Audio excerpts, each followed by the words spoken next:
जय हिंद जय जोहार दोस्तों, सब बढ़िया भणता हो और सब खूब दबावीने भणो। ठीक है, આપણે જોઈએ सिलेक्शन हो जो है सिलेक्शन। आज ने आज वीडियो चालू करो। आज का टॉपिक है आपका राजस्थान का पर्यटन पार्ट नंबर 2। ठीक है, पहला पार्ट नंबर 1 हो गया है पिछले पिछले वीडियो में, तो आपको वीडियो देख लेना है। और ये सेकंड वीडियो है राजस्थान का पर्यटन पार्ट नंबर 2। आज का आपका पहला क्वेश्चन हो जाएगा, राजस्थान का पहला हेरिटेज होटल कौन सा है? जिसका सही आंसर हो जाएगा आपका ऑप्शन नंबर, इसका सही आंसर क्या हो जाएगा बताओ। राजस्थान का पहला हेरिटेज होटल है आपका अजीत भवन। कौन सा है? अजीत भवन, जो कि जोधपुर में स्थित है। कहाँ बताओ? जोधपुर में। ऑप्शन नंबर सी क्या हो जाएगा सही आंसर। कहाँ पर स्थित है? जोधपुर। कहाँ पर? जोधपुर में स्थित है अजीत भवन। नेक्स्ट क्वेश्चन हो जाएगा आपका, बीकानेर में निर्मित वह प्रसिद्ध हेरिटेज होटल पैलेस, मतलब प्रसिद्ध हेरिटेज पैलेस कौन सा है जो महाराजा गंगा सिंह की स्मृति से जुड़ा हुआ है? तो इनका निर्माण किसने कराया था? महाराजा गंगा सिंह के द्वारा। ठीक है, तो इसका आंसर क्या हो जाएगा? बीकानेर के निर्मित वह प्रसिद्ध हेरिटेज पैलेस कौन सा है जो महाराजा गंगा सिंह की स्मृति से जुड़ा हुआ है? इसका सही आंसर हो जाएगा आपका ऑप्शन नंबर बी। क्या हो जाएगा? लालगढ़ पैलेस। कौन सा हो जाएगा? Lalgarh palace. Option number B क्या हो जाएगा? सही आंसर हो जाएगा। नेक्स्ट क्वेश्चन हो जाएगा आपका तीसरा, राजमहल पैलेस सिटी पैलेस कहाँ पर स्थित है? इसका सही आंसर हो जाएगा आपका सिटी पैलेस कहाँ पर स्थित है? जयपुर और जयपुर दोनों में स्थित है। ठीक है, इसका सही आंसर हो जाएगा B and C. B and C इसका सही आंसर हो जाएगा। नेक्स्ट क्वेश्चन है आपका, उदयपुर जिले में स्थित वह ऐतिहासिक हेरिटेज पैलेस कौन सा है जो पूर्व में शिकारगाह के रूप में प्रयुक्त होता था? पूर्व में शिकारगाह के रूप में प्रयुक्त होता था। इसका सही आंसर क्या हो जाएगा बताओ। उदयपुर जिले का ऐसा कौन सा ऐतिहासिक हेरिटेज पैलेस है जो कि पूर्व में शिकारगाह के रूप में प्रयुक्त होता था? इसका सही आंसर हो जाएगा आपका ऑप्शन नंबर ए। क्या हो जाएगा? ऑप्शन नंबर ए हो जाएगा इसका, शिकारबाड़ी पैलेस। ऑप्शन नंबर ए इसका क्या हो जाएगा? सही आंसर। नेक्स्ट क्वेश्चन हो जाएगा आपका, जल, पर्वत और वन तीनों से घिरे हुए जिस दुर्ग को यूनेस्को द्वारा विश्व धरोहर सूची में शामिल किया गया वह कौन सा बताओ? गागरोन दुर्ग। कौन सा? गागरोन दुर्ग। ऑप्शन नंबर क्या हो जाएगा इसका सही answer? Option number B. B क्या जाएगा इसका सही आंसर हो जाएगा। नेक्स्ट क्वेश्चन हो जाएगा आपका, सामोद पैलेस सामोद हवेली कौन से जिले में स्थित है? सामोद पैलेस सामोद हवेली कौन से जिले में स्थित है? इसका सही आंसर हो जाएगा आपका जयपुर। क्या हो जाएगा? जयपुर। ऑप्शन नंबर बी क्या हो जाएगा इसका सही आंसर हो जाएगा। आपको बताना चाहिए सामोद पैलेस का बताओ जयपुर में, सामोद हवेली भी कहाँ है? जयपुर में। इसका पीछे शॉर्ट नोट्स दे रखे हैं, इसलिए मैं इसको स्क्राइब नहीं कर रहा हूँ। ठीक है, आगे जाके करेंगे अपन short note. Royal Rajasthan on wheels की शुरुआत कब हुई थी? इसका सही आंसर होगा सातवां का राजस्थान रॉयल ऑन व्हील्स, इसकी शुरुआत कब की थी? इसका सही आंसर होगा आपका ऑप्शन नंबर सी, 15 मार्च 2009। कब हुई थी? 15 मार्च 2009 को हुई थी। इसका सही आंसर होगा option number C. Next question है आपका, राजस्थान का कौन सा दुर्ग दुर्गों का सिरमौर कहलाता है? राजस्थान का कौन सा दुर्ग है दुर्गों का सिरमौर कहलाता है? कौन सा होता है दुर्गों का सिरमौर? कौन है? एक ही तो है। कौन सा बताओ? चित्तौड़गढ़ दुर्ग। कौन सा? चित्तौड़गढ़। ऑप्शन नंबर डी क्या जाएगा इसका सही आंसर हो जाएगा। नेक्स्ट क्वेश्चन है आपका, राजस्थान के 6 दुर्गों को यूनेस्को विश्व धरोहर सूची में कब शामिल किया गया था? इसका सही आंसर हो जाएगा आपका 21 जून 2013 को। कब किए थे? 21 जून 2013। ऑप्शन नंबर क्या हो जाएगा? ए। ठीक है, कौन कौन से थे बताओ? गाजर, चीकू, आम। कौन से हो जाएंगे? गाजर, चीकू। गा से गागरोन, जल से क्या हो जाएगा? जैसलमेर, गाजर, रस हो जाएगा रणथंभौर। ठीक है, गाजर, चीकू से चित्तौड़, कू से कुंभलगढ़ और आम से क्या हो जाएगा? आमेर। 6 दुर्ग से जो कि राजस्थान के यूनेस्को विश्व धरोहर में सूची में शामिल किए हैं। आपको बताना है कौन सी 2 सिटी को मतलब यूनेस्को द्वारा विश्व धरोहर सूची में शामिल किया है, विश्व विरासत सूची में, इसका आपको बताना है। नेक्स्ट क्वेश्चन है आपका, ग्रीष्म महोत्सव कहाँ आयोजित होता है? ग्रीष्म महोत्सव राजस्थान के संदर्भ में पूछा हुआ है। ग्रीष्म महोत्सव कहाँ आयोजित होता है? इसका सही आंसर हो जाएगा, गर्मी के में जो महोत्सव होता है अपने ग्रीष्म महोत्सव, वो माउंट आबू में, कहाँ पे? माउंट आबू में आयोजित होता है। ऑप्शन नंबर बी क्या जाएगा? सही आंसर हो जाएगा। नेक्स्ट क्वेश्चन हो जाएगा आपका, राजस्थान की प्रसिद्ध पैलेस ऑन व्हील्स ट्रेन के अंतर्राष्ट्रीय स्तर पर कौन सा पुरस्कार प्रदान किया गया था? राजस्थान की प्रसिद्ध ट्रेन है पैलेस ऑन व्हील्स, ट्रेन को अंतर्राष्ट्रीय स्तर पर कौन सा पुरस्कार प्रदान किया गया था? इसका सही आंसर हो जाएगा आपका पाटा गोल्ड अवार्ड। कौन सा? पाटा गोल्ड अवार्ड। ऑप्शन नंबर क्या हो जाएगा इसका सही आंसर हो जाएगा। ठीक है, अब नेक्स्ट क्वेश्चन हो जाएगा आपका, वरिष्ठ नागरिक तीर्थ यात्रा योजना से क्या सुविधा दी जाती है? वरिष्ठ नागरिक तीर्थ यात्रा योजना में क्या सुविधा दी जाती है? इसका सही आंसर हो जाएगा आपका, वरिष्ठ नागरिक तीर्थ यात्रा में निःशुल्क यात्रा दी जाती है। कौन सी? निःशुल्क यात्रा दी जाती है। तो ऑप्शन नंबर ए हो जाएगा 12 का ए। नेक्स्ट क्वेश्चन है, राजस्थान कौन सा उत्सव पशुधन एवं लोक संस्कृति का प्रतीक है? कौन सा? संगम। इसका आंसर आपका संगम कौन सा है? पशुधन एवं लोक संस्कृति का प्रतीक कौन सा है? नागौर का मेला जो पसंद करता है पशु के लिए। ऑप्शन नंबर क्या जाएगा? नेक्स्ट क्वेश्चन हो जाएगा आपका, सिंधु दर्शन तीर्थ यात्रा योजना में प्रति यात्री प्रतिपूर्ति कितनी होती है? इसका सही आंसर हो जाएगा आपका ऑप्शन नंबर बी। क्या हो जाएगा? ऑप्शन नंबर बी 15,000 रुपये। बाकी गवर्नमेंट देती है 50%। ठीक है, तो ऑप्शन नंबर बी क्या हो जाएगा? इसका सही आंसर हो जाएगा। नेक्स्ट क्वेश्चन हो जाएगा आपका, राजस्थान की प्रसिद्ध पर्यटन नीति 2020 का मुख्य उद्देश्य क्या था? इसका सही आंसर क्या था बताओ? रोजगार का सृजन करना और ग्रामीण पर्यटन को बढ़ावा देना। ऑप्शन नंबर क्या हो जाएगा? सी। क्या हो जाएगा? राजस्थान की प्रसिद्ध पर्यटन नीति 2020 में आई थी नवीनतम, इसका मुख्य उद्देश्य क्या था? इसका उद्देश्य था कि रोजगार सृजन करें और ग्रामीण पर्यटन को बढ़ावा देना। ऑप्शन नंबर क्या हो जाएगा? सी। नेक्स्ट क्वेश्चन हो जाएगा आपका, एलिफेंट सफारी कहाँ की जाती है? एलिफेंट जो सफारी है वो कहाँ पर की जाती है? इसका सही आंसर हो जाएगा, एलिफेंट सफारी कहाँ पर की जाती है? आमेर में। कहाँ पर? आमेर में। ऑप्शन नंबर क्या हो जाएगा? ए हो जाएगा। नेक्स्ट क्वेश्चन हो जाएगा आपका, प्रस्तावित रोपवे जोगी महल कहाँ पर बना हुआ है? प्रस्तावित जो रोपवे है जोगी महल कहाँ बनाएगा? ठीक है, इसका सही आंसर क्या हो जाएगा बताओ? 17 का हो जाएगा सवाई माधोपुर बनेगा, कहाँ बनेगा, जोगी महल बनेगा आपका सवाई माधोपुर में। ऑप्शन नंबर 1 हो जाएगा सही आंसर हो जाएगा। ऑप्शन 1 क्या हो जाएगा सही आंसर। तो राजस्थान पर्यटन एवं धरोहर के शॉर्ट्स नोट्स। तो आ जाएगा आपका राजस्थान का पहला हेरिटेज होटल कौन सा है, अजीत भवन जोधपुर में। कहाँ पर है, अजीत भवन जोधपुर, इंपॉर्टेंट है, याद रखना। जयपुर का प्रसिद्ध पैलेस होटल कौन सा है, राजमहल पैलेस, ठीक है, उदयपुर में भी है राजमहल पैलेस। सामोद पैलेस है आपका जयपुर जिले में, कहाँ पे, जयपुर जिले में। नेक्स्ट हो जाएगा आपका लालगढ़ पैलेस बीकानेर में स्थित है, आपको पता होना चाहिए, स्क्रीनशॉट ले सकते हो आप।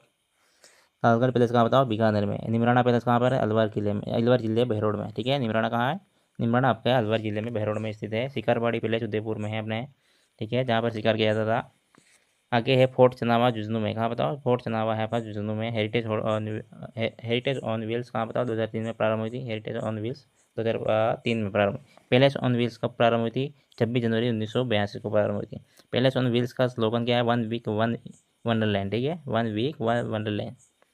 1 वीक में एक जगह का घूमना, एक जगह को एक्सप्लोर करना, ये इंपॉर्टेंट है थोड़ा, ये इंपॉर्टेंट है ध्यान रखना। राजस्थान ऑन व्हील्स का प्रारंभ की थी 15 मार्च 2009 को प्रारंभ हुआ था इसका, ठीक है, ये बताना चाहिए आपको, तो इंपॉर्टेंट ही है ये भी, ठीक है। दुर्गों का सिरमौर किसको बोलते हैं, चित्तौड़ को बोलते हैं, किसको बोलते हैं, चित्तौड़ का जगह चित्तौड़गढ़, चित्तौड़ को बोलते हैं अपन, चित्तौड़गढ़ दुर्गों का सिरमौर, ठीक है।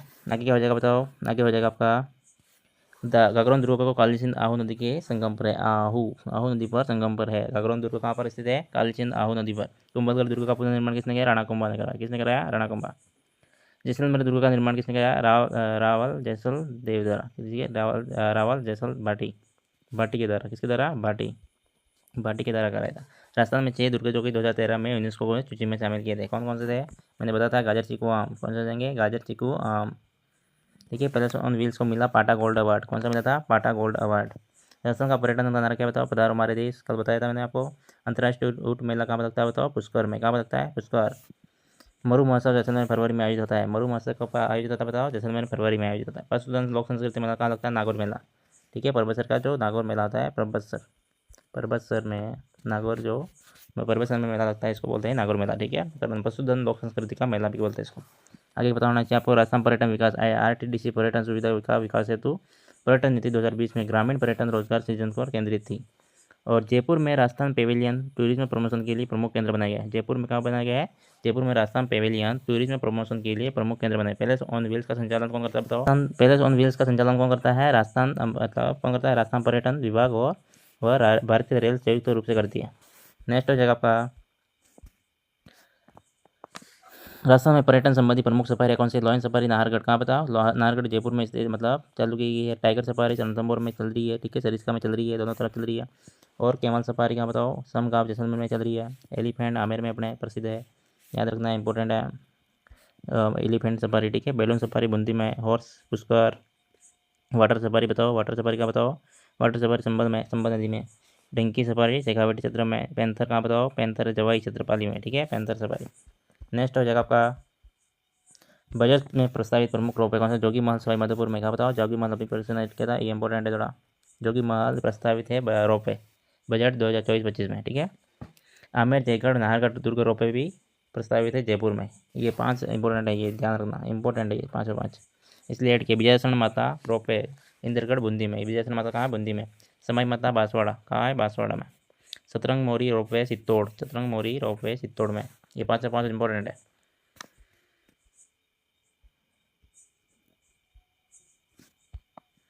राजस्थान प्रमुख पैनोरमा कौन से हैं बताओ, राजस्थान के प्रमुख पैनोरमा हो जाएंगे 15 मार्च 2024 को घोषित किए थे, 15 मार्च 2024 को घोषित किए, कौन कौन से हो जाएंगे प्रमुख पैनोरमा। महावीर जैन जी का पैनोरमा कहाँ पर, करौली में स्थित है, करौली में, आपको पता होना। जैन मुनि विद्यासागर, इनका कहाँ बताओ, अजमेर में।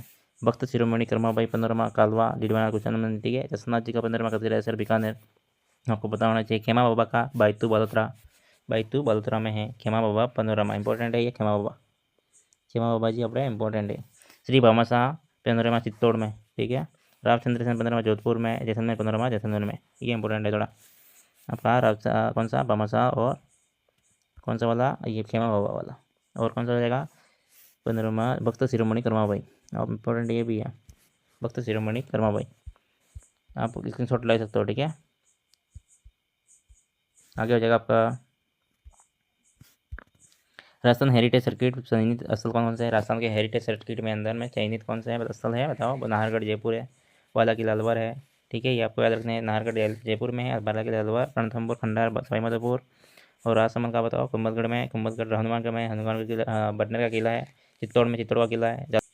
जालौर में कौन सा है? जालौर का किला है। कौन सा है? जालौर का किला।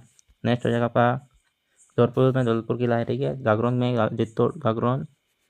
गागरोन का बताओ। झालावाड़ कहाँ है? झालावाड़ मिस प्रिंट कैसे हो रही है? झालावाड़ कहाँ बताओ? गागरोन का किला झालावाड़ में।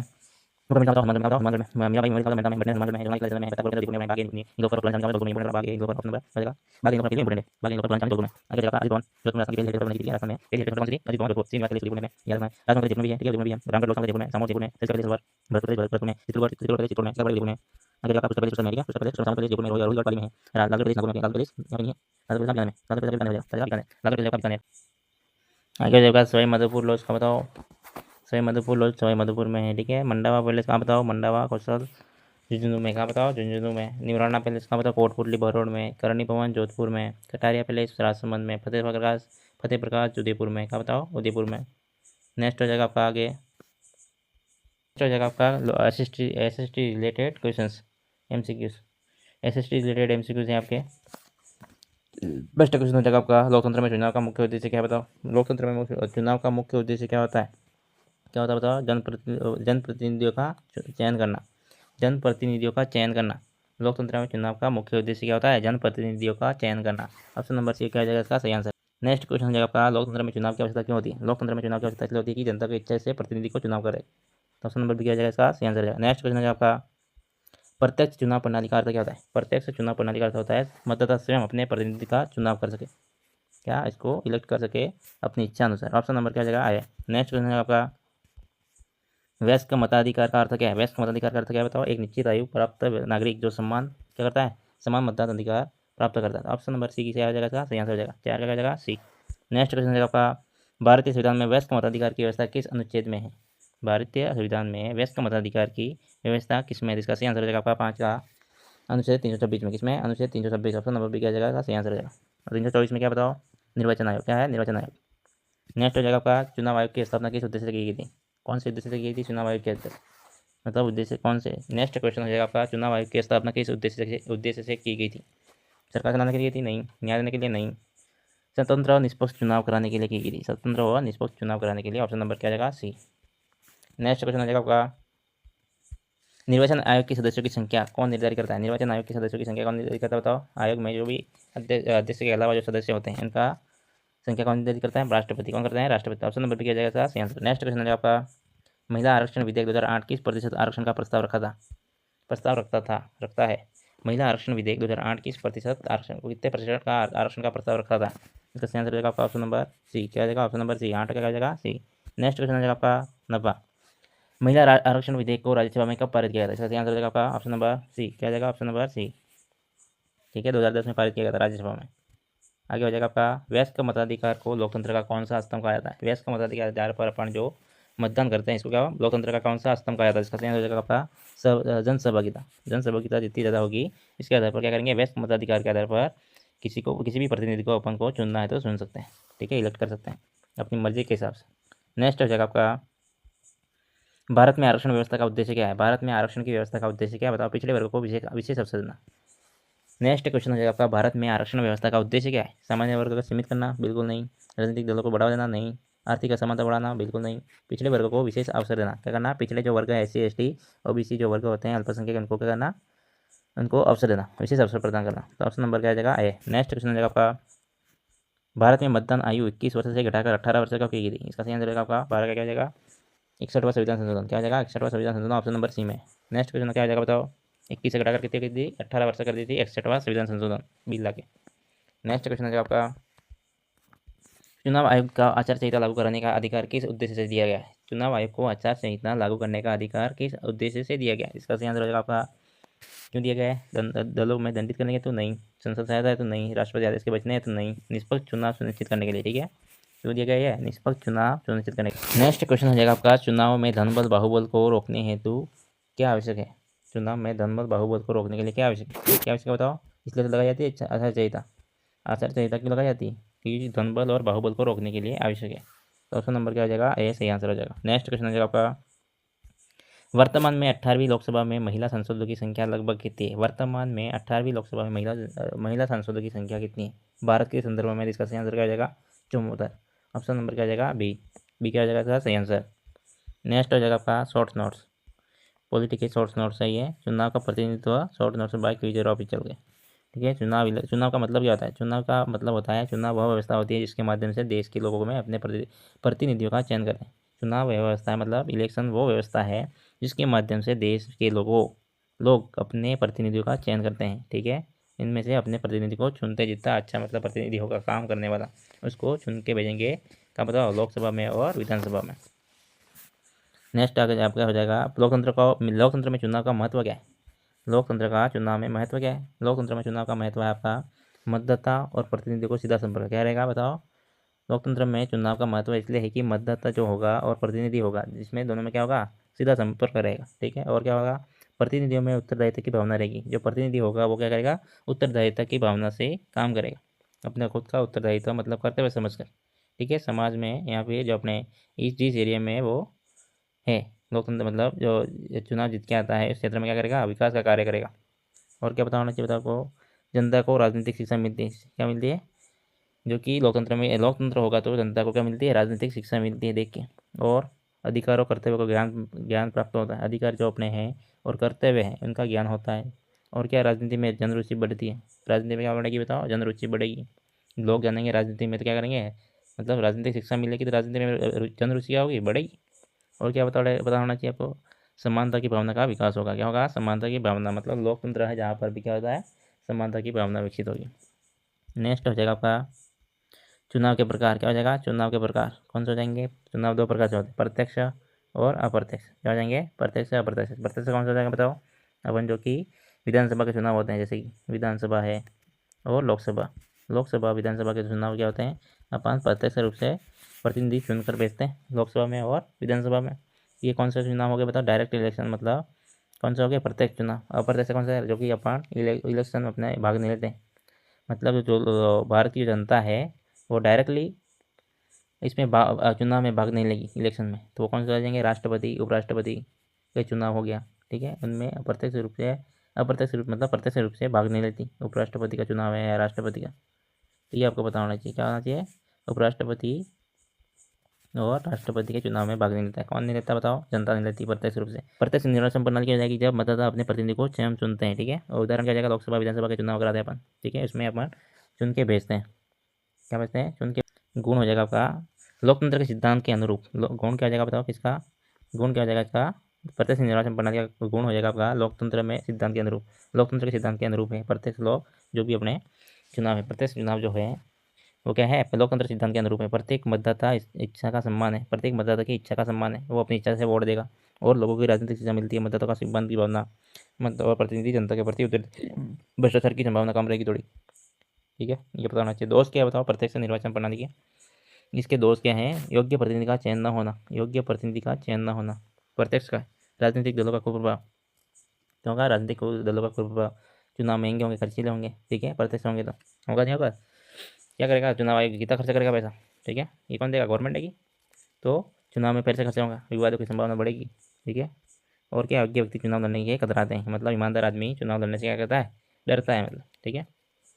बेईमान आदमी क्या करता है, वो मतलब इलेक्शन लड़ सकता है, आपको पता होगा, डरने की जरूरत ही नहीं। नेक्स्ट हो जाएगा अप्रत्यक्ष निर्वाचन प्रणाली।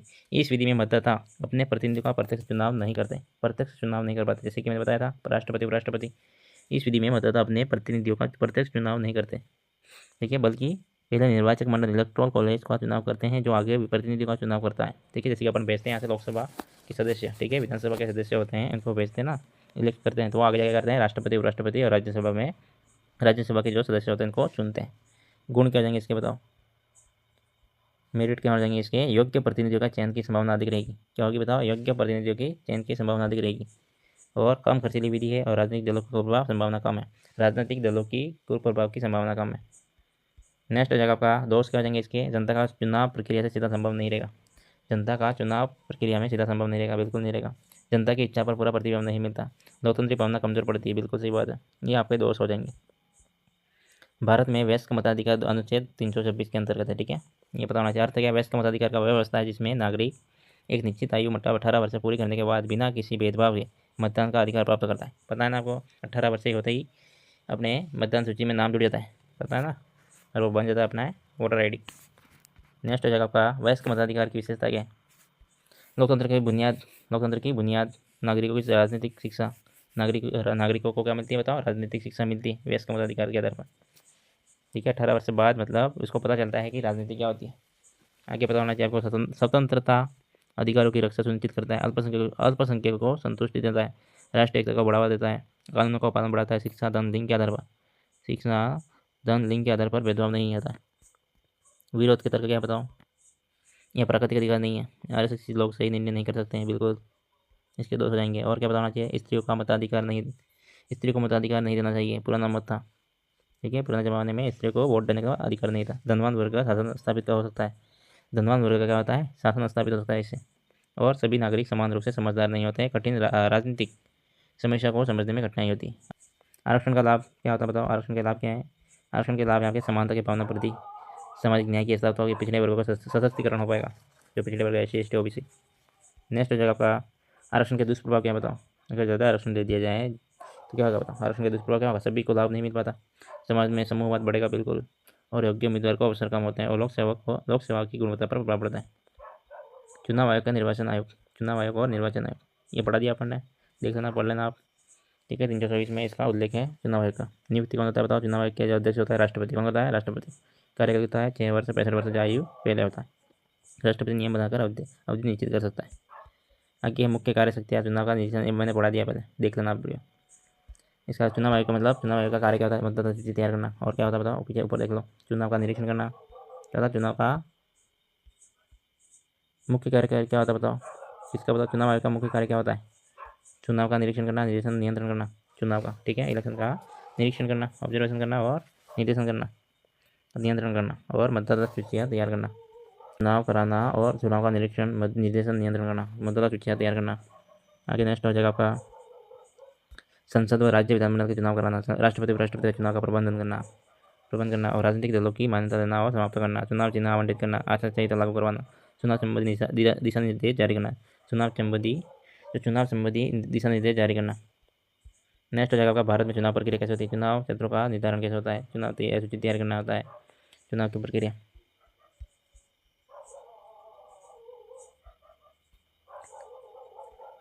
चुनाव प्रणाली की कमियाँ क्या है बताओ, 2 संयुक्त प्रतिनिधि प्रणाली होती है, 2 संयुक्त प्रतिनिधि प्रणाली, अत्यधिक राजनीतिक दल होते हैं, वो होगा प्रभाव, है ना, ये पता होना चाहिए।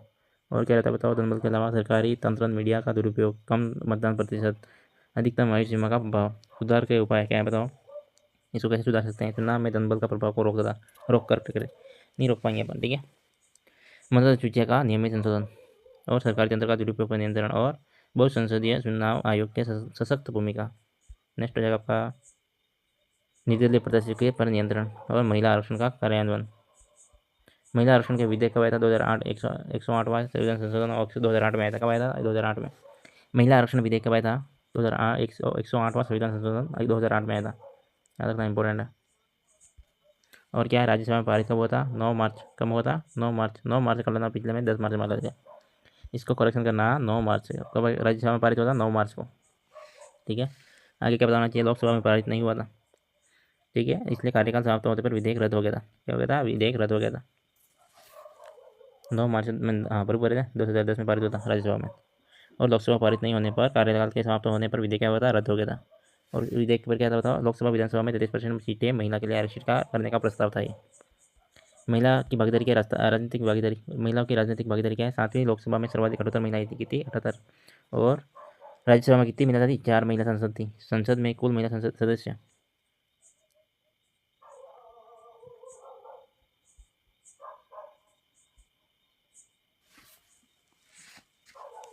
नेक्स्ट हो जाएगा आपका सुमित्रा सिंह का जन्म 3 मई 1930। सुमित्रा सिंह थी, उसका जन्म कब हुआ था, 3 मई 1930 को।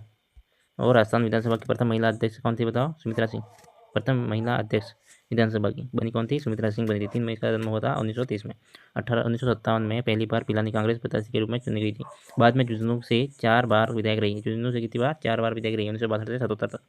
संविधान संशोधन कब किया था? महिलाओं से संबंधित 110वां 112वां संविधान संशोधन विधेयक आया था 2009 में संबंधित पंचायती राज शहरी निकायों की महिला आरक्षण के लिए। अपने राजस्थान में महिला आरक्षण कितना बताओ? 50% पंचायती राज के लिए। किसके लिए? पंचायती राज के लिए 50%। पंचायती राज के लिए अपने राजस्थान में और नगरीय शासन के लिए कितना है बताओ? 50% आरक्षण दिया है पंचायती राज में महिलाओं को कितना। ठीक है, मिलते हैं कल नेक्स्ट वीडियो में। तब तक के लिए बाय बाय, टेक केयर, धन्यवाद।